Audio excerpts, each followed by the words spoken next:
Before we begin this podcast, please be advised that the following episode contains language that some listeners may find offensive and inappropriate. The opinions expressed by the host and guests are their own and do not reflect the views of the podcast producers. Listener discretion is advised. In this episode of Voices of a Killer, we dive into a harrowing story of revenge and violence.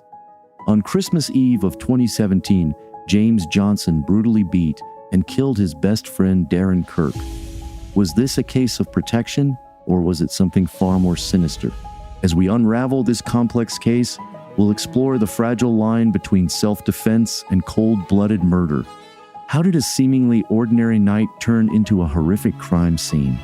What drove James to such violent extremes, and where does the truth truly lie? Stay with us as we uncover the dark details behind the murder of Darren Kirk, the alleged threats that led to his death, and the aftermath that would change lives forever. So, James, how old are you? I'm 43. 43. And are you a native of Missouri? Yes. Where were you born at? Kansas City, Missouri, Terminal Medical Center. Yeah. What was your family like growing up in Kansas City? We were poor. We kind of just struggled a lot trying to make it through it. What'd your mom and dad do for work? My stepdad was a construction worker. My mom was an independent worker. She worked at Circle K or whatever convenience store she could. Sure. Did you get along with your stepdad? Yes. What about your real dad? Where's he at? My real dad, he didn't come into the picture until I was 16. Do you think that might be his fault or something else? I think it might be his fault. Did your mom ever talk bad about him? Yes, she did. You don't think she kept him away from you? I don't know. That's usually the case. I'm not saying that's what it is, but a lot of times you don't realize this, but your dad probably does have a lot of feelings for you. I may be wrong completely, but I think a lot of times dads get alienated, but in real life, they think about you and they wish that they could be around you. Again, that may not be your case, but I think that does happen a lot. Do you think it had an effect on you knowing that you had a real biological dad out there that wasn't really contacting you much? Not really, because I had a stable stepdad who was there for me through my time of need whenever I needed anything. Yeah. Did you have siblings? Yes, I did. They were taken by the state because I wouldn't quit smoking weed. Because you wouldn't quit smoking weed? Yeah. I mean, how much older are you when you're smoking weed? I was smoking until I was 38. Oh, you started smoking weed at 38? No, I started smoking weed when I was 16. Okay, when did your siblings get taken away? My siblings got taken away before the case had happened.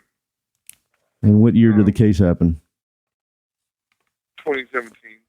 So you're a grown man. I don't understand why. Were you living in the same house and they're like, hey, there's weed around this house. We're going to take the kids from your parents? My wife had a child endangerment charge on her, and every time she had a baby, they would take the baby straight from the hospital into DFS custody. Yeah, but that's your child, right? Yeah. But child. Go ahead. She had a child prior to before me. I tried to claim the child, but I wound up messing that all up. Well, I messed it all up. But just to be on the same page, James, I was asking about your siblings growing up, and you said your siblings got taken by the state. Your brothers and sisters? My brother and sisters. Yes, siblings. My brothers and sisters was with me the whole time. Okay. Growing up. Okay, so their siblings didn't get taken by the state. Your own kids did. Yeah. Okay, so we'll move on from siblings to your kids. Your kids got taken because y'all were using drugs around them? Yeah. No, I wasn't using drugs around them. I never had a chance to actually raise them. Gotcha. They were taken by the time they were born. Wow. Was there like hard drugs in their system or something? Marijuana, that was it. Wow. It is bad to give a unborn child a substance, but it seems like, how long did they take them from you? Indefinitely? I don't know. I'm trying to fight for it when I get out. James's early life was a challenging mix of poverty and instability. Growing up in Kansas City, Missouri, he was raised by his mother and stepfather, a hardworking construction worker who James credits as a stable figure during his formative years. His biological father, however, remained absent until James was 16, a reunion that came too late to build a meaningful connection. James's struggles with substance abuse began early. He started smoking marijuana at 16 and continued the habit into adulthood. This dependency became a central issue in his life and would later complicate his efforts to maintain a family.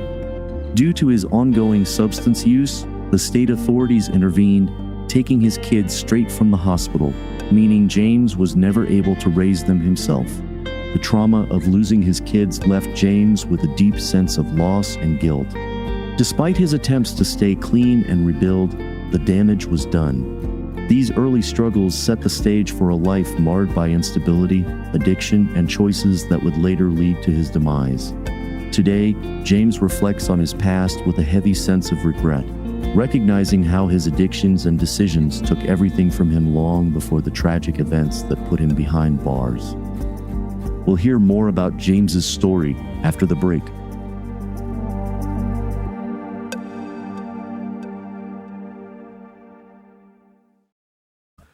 So tell me, like, whenever you grow up and you get out of your parents' house, what kind of a person are you? Into drugs or good? I smoked meth a lot.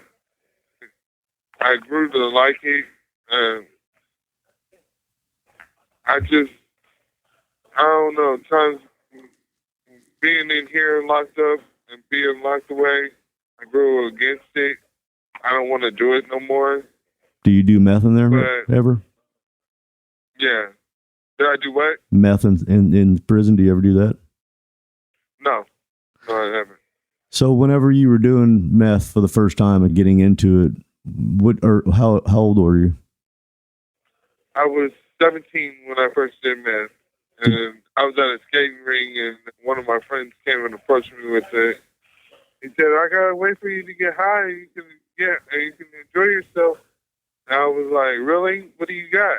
And he told me he had some meth. So I was like, "Okay, let's do it." So he put it in the bowl and we smoked it. And ever since then, I liked it. Yeah. So your friend introduced it to you. Yeah. At what point did you realize that it was a very strong substance and it was, changing you for the worse? When I got locked up. For this crime? Yes. So that was like over a decade later then, right? Yes.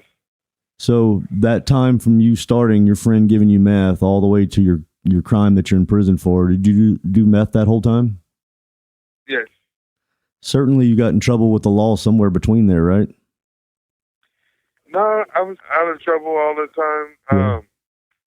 I never really got out that much. Okay. Did you ever hear voices that told you to go and act out on something?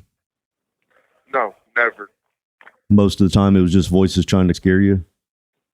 Yeah. What do you think causes that? I don't know. Believe it or not, I think it's honestly just something that triggers me more than it triggers most other people. Did you ever have talks whenever this started happening as a kid? Did you ever approach your parents or a teacher or anything? No, I never did. You kept it to yourself? I figured they'd think I was crazy. Sure.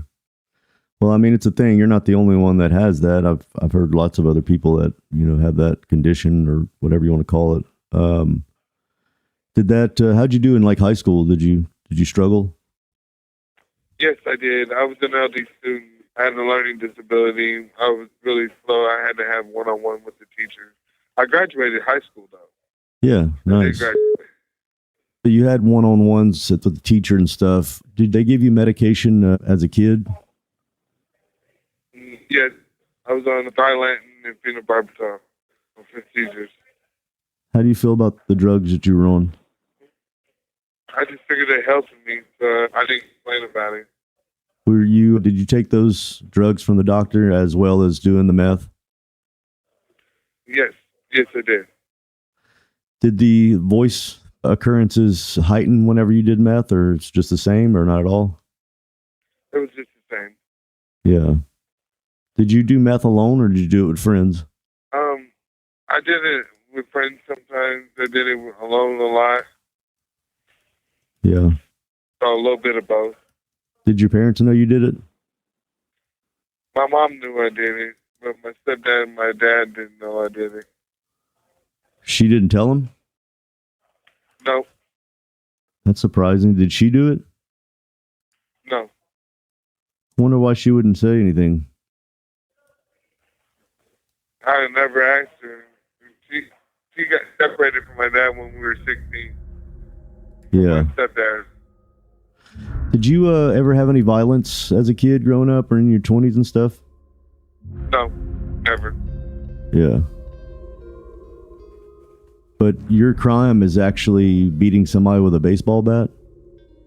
Yes. James's addiction to crystal meth started at just 17 after a friend suggested he try it. Naively curious, he went along, and from that moment, he was hooked. Over time, the drug took hold, pulling him away from his family and making stability feel out of reach. In school, James struggled. He was slower than other students and eventually placed in special classes due to a learning disability. But the challenges didn't end there. He suffered from seizures and began hearing voices, a disturbing reality that remained constant, even as his drug use escalated. It's hard to know where his addiction ended and his mental struggles began, leaving a blurred line between hallucinations and meth-induced psychosis. His mother knew about his meth habit, but kept it hidden from his father and stepfather, a form of denial that left him isolated and his issues unaddressed. Sadly, it's a common story of how neglect can feed the cycle of addiction. So take me back to the time, like the year this happened, the months leading up to this. You have a girlfriend, right? Yeah. And what is y'all's relationship? Is it pretty serious? You've been seeing her for years, new? We were married. Oh, married, okay. Did y'all have kids together, you said, and they got taken? Yeah. Okay. I'm going to have to call you back with my tablet because they're calling my wait time. All right, call me back and then we'll discuss a reschedule. Next week on Voices of a Killer, we learn about the events that tipped James over the edge and into a blind rage. We talk about his relationship with the victim and how a drug-fueled night has the potential to set emotions ablaze.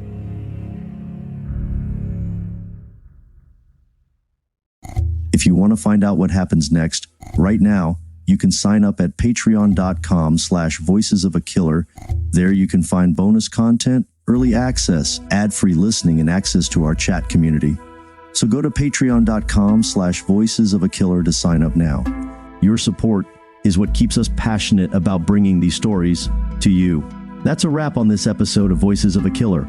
A big shout out to Sonic Futures, who handled the production, audio editing, music licensing, and promotion of this podcast. If you want to hear more episodes like this one, make sure to visit our website at voicesofakiller.com. There you can find previous episodes, transcripts, and additional information about the podcast. Lastly, if you enjoyed this episode, please consider leaving us a review on Spotify, Apple Podcasts, or wherever you get your podcasts.